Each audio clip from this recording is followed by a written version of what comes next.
So you've aced every single test. Your resume looks absolutely perfect. And, well, on paper, you're the dictionary definition of success. Everyone around you sees a future leader, someone who has it all figured out. But that's not what you see, is it?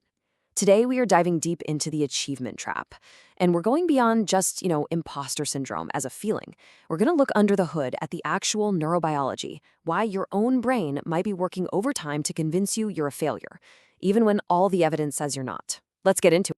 This right here, this is the central paradox, the million-dollar question we're tackling. And it's a question that honestly haunts so many people who are at the absolute top of their game, from med students to CEOs. I mean, you've climbed the mountain, so why does it constantly feel like you're just one wrong step away from falling off a cliff?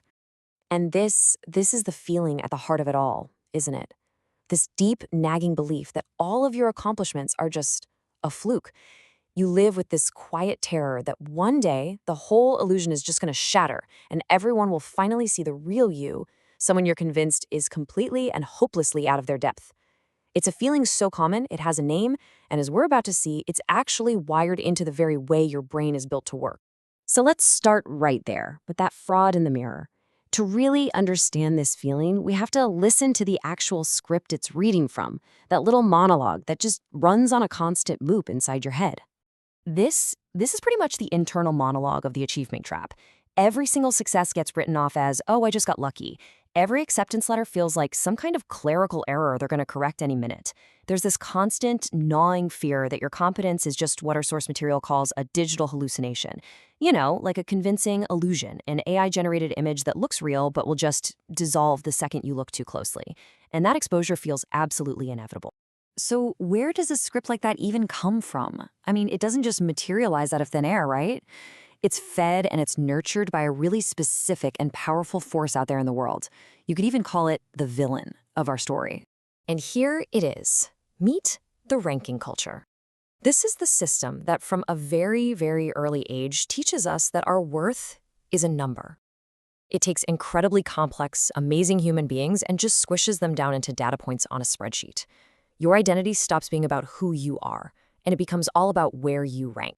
And what's so wild about this, what this slide really shows, is how this culture completely hijacks your brain's reward system. The goal just shifts. It stops being about truly understanding the material or actually mastering a skill. Nope. The new goal becomes just being better than other people. The thrill, the high, it comes from your relative standing, not from your actual competence. And here's the crucial point. This is a game you literally cannot win. I mean, think about it. By definition, only a tiny fraction of people can be in the 99th percentile. And staying there, it requires this completely unsustainable level of effort. It's an incredibly precarious place to be. And deep down, your brain knows it. And this right here just perfectly captures the psychological fallout. When your entire sense of self, your whole identity, is tied to being the best, anything less feels like a complete system failure. So slipping to the 95th percentile, which, let's be real, is objectively amazing, is processed by your brain as just utter catastrophic failure. Okay, so let's pivot to the science. Let's see how all this external pressure actually builds a physical circuit inside your brain. Because this isn't just a mindset problem, it's actual neurobiology. There is a real, tangible circuit in your brain that helps explain why you feel this way. All right, let's break this down. You've basically got two key parts of your brain at war with each other. First, you have the Anterior Cingulate Cortex, the ACC. Think of this as your brain's alarm system, its conflict monitor. It's constantly scanning for mistakes and, crucially, signs of social rejection.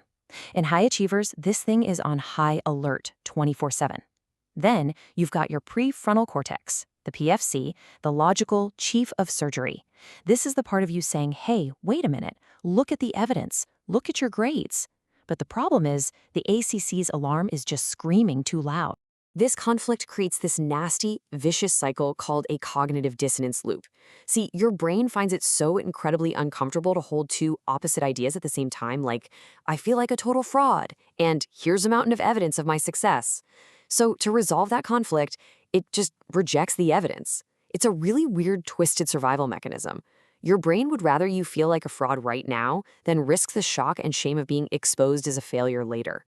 And make no mistake, this internal war has real physical consequences. All that stress activates what's called your HPA axis, which you can see here. Your hypothalamus tells your pituitary gland, which tells your adrenal glands to just dump the stress hormone cortisol into your system. And over time, this constant flood of cortisol doesn't make you tougher. It actually does the opposite. It makes you neurologically brittle and way less resilient. So this whole system pushes us toward a very specific and very fragile kind of motivation. We've got extrinsic validation on one side. You can think of this as a dopamine slot machine. You pull the lever by studying your butt off, hoping for that jackpot of a good grade or some praise. But if that reward doesn't hum, your entire sense of self-worth just vanishes. On the other side, you have intrinsic mastery. Here, the reward is the knowledge itself. It's stable. It's something no one can ever take away from you. And this, unfortunately, is the result. Our educational system, with its relentless focus on high-stakes testing, has basically created what you could call academic mercenaries.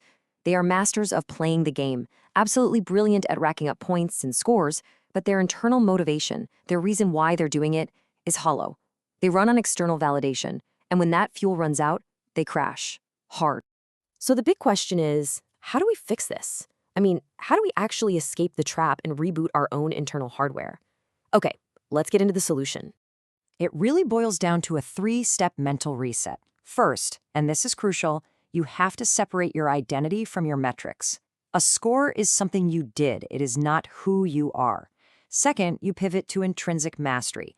You start asking, okay, how is this knowledge actually going to help me do the work I care about? And third, you have to consciously, deliberately rebuild the pathways for self-compassion in your brain.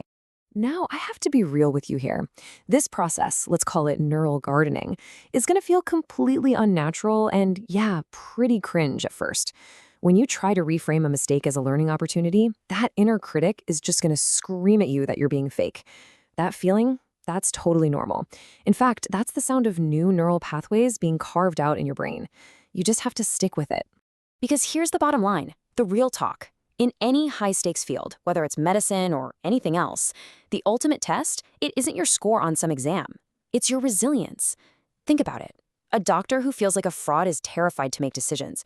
A professional who has stripped away their own self-compassion will eventually burn out, and they'll struggle to show real empathy for the very people they're supposed to be helping.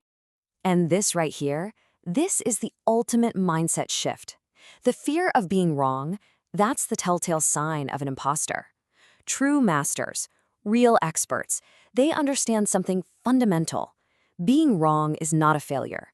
It's just an essential, non-negotiable part of the process of learning and discovery. So let's tie this all together in a nice bow, the big takeaways. Remember, the achievement trap is a mental illusion, a digital hallucination that wrongly connects your identity to your rank. That awful feeling of being a fraud, it comes from a very real neuro-circuit conflict in your brain between that alarm system and your logic center. And the system we're all in often strips away our ability to be kind to ourselves. The way out is to shift your focus away from the external grade and back to your internal competence. Because your true value was never in the dopamine hit from a score. It's in the dedication that got you here in the first place. And I just want to leave you with this final question. I want you to really think back to why you started down this path in the first place. It wasn't to get a number printed on a piece of paper. For so many of us, it was to solve problems, to create something new, to help people, to heal. That mission, that is the real, unshakable source of your value. The only question left is, how will you reclaim it?